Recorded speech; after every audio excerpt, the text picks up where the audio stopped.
আসসালামু আলাইকুম বন্ধুগণ, আশা করি ভালো আছেন। আমরা সকলে আলহামদুলিল্লাহ বেশ ভালো আছি।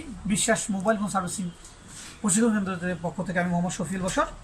আজকে আমরা আসলে বর্তমান সমসাময়িক বেশ কিছু প্রবলেম নিয়ে আসলে মাঝে মধ্যে চেষ্টা করি দু একটা ভিডিও দেওয়ার জন্য। যারা মোবাইল ফোনের কাজ করছেন তারা যাতে উপকৃত হন।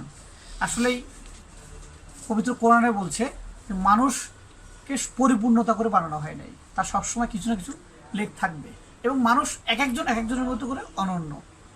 আপনি আপনার মতো করে অনন্য, আমি আমার মতো করে অনন্য। তো প্রত্যেকটা মানুষের কাজ হচ্ছে জ্ঞান যেটা অর্জন করবেন সেটা ডিস্ট্রিবিউশন করার জন্য, আপনার জ্ঞানটা অন্যের মাধ্যমে প্রসারিত করবে যাতে সে উপকৃত হয়। তো সেটা একটা লেভেলে আমরা চিন্তা করছি যে মোবাইল ফোন সার্ভিসিং আমরা কীভাবে আরও সবার সাথে শেয়ার করতে পারি। যারা জানে না তাদের সাথে কীভাবে শেয়ার করতে পারি, বাট যারা জানে তাদের কাছে ভালো লাগবে যে না, এই জিনিসটা সবার জন্য প্রয়োজন ছিল, সবার জন্য ভিডিওটা দিয়ে দেওয়া হয়েছে। তো তারই একটা ভিডিও আজকে আমরা করবো। যেমন হুয়াই, এমআই এবং স্যামসাং এখন অনেকগুলো ফোনে আসতেছে ব্যাটারি বিল্ডিংটা হচ্ছে কি, এই যে ব্যাটারিটা এখানে ফিটিং করা, দেখুন লাগানো, কিন্তু ব্যাটারিটা কোনো উঠতেছে না। হ্যাঁ, এই ব্যাটারিগুলো উঠাতে গিয়ে অনেকে কিন্তু নষ্ট করে ফেলতেছে। নষ্ট মানে ব্যাটারি ছিদ্র হয়ে যাচ্ছে, কেউ আবার টুইজের ভিতরে ঢুকে দেওয়ার কারণে শর্ট হয়ে যাচ্ছে, আগুন ধরে যাচ্ছে, এবং আলটিমেটলি হচ্ছে কি যে গ্রাহক আছে তার গ্রাহকের জিনিসটা নষ্ট হয়ে যাচ্ছে। তো আমরা সার্ভিসিং যারা করছি তারা দেশের সেবা করছি।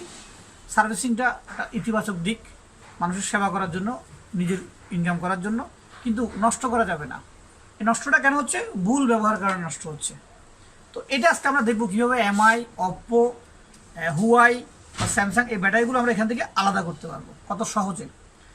তো এখানে একটা ক্লু বলে নিচ্ছি, এখানে একটা স্টিকার থাকে, এই জায়গায় একটা দুটো স্টিকার থাকে, ওই স্টিকার দিয়ে টান দিয়ে ধরলে কিন্তু ঘামটা উঠে যায়।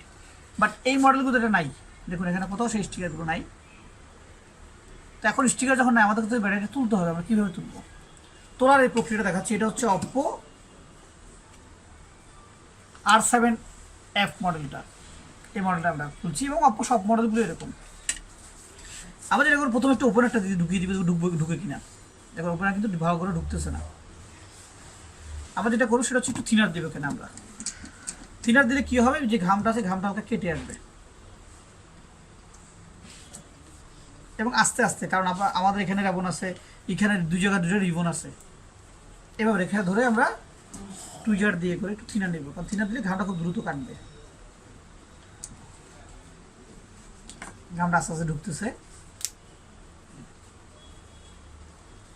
দেখুন একটু কিন্তু অলরেডি ফাঁক হয়েছে।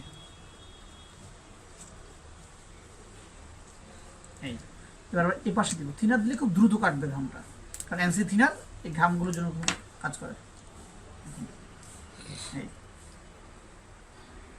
ওপেনারটা এতক্ষণ ঢুকে নাই, কিন্তু এখন দেখুন আমাদের ওপেনারটা ঢুকে যাচ্ছে ভিতরে, তার মাঝে থিনারটা আস্তে আস্তে ভিতরে ঢুকতেছে।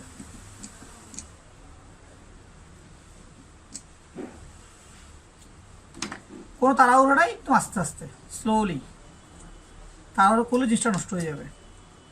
এবার আমরা এই পাশ থেকে একটু দেওয়ার চেষ্টা করি, এই পাশ থেকে তারা একটু সহজ হবে। কারণ থিনার যখন আপনি আস্তে আস্তে দিবেন ভিতরে ঘামটা, সে অটোমেটিক আস্তে আস্তে কেটে যাবে, ঘামের আঠাটা নষ্ট হয়ে যাবে। তার আমরা এই পাশ থেকে আবার একটু দেবো।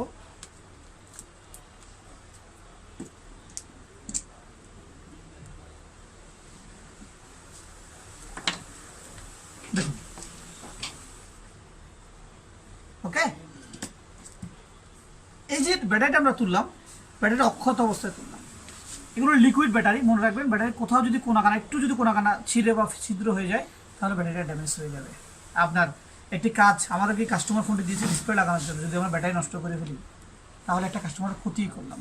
কাজে আমরা সতর্ক হব এবং টেকনিক্যাল কাজ করার জন্য টেকনিক্যাল পন্থাগুলো ব্যবহার করব। সবাইকে অসংখ্য ধন্যবাদ ভিডিওটা মনোযোগ দিয়ে দেখার জন্য।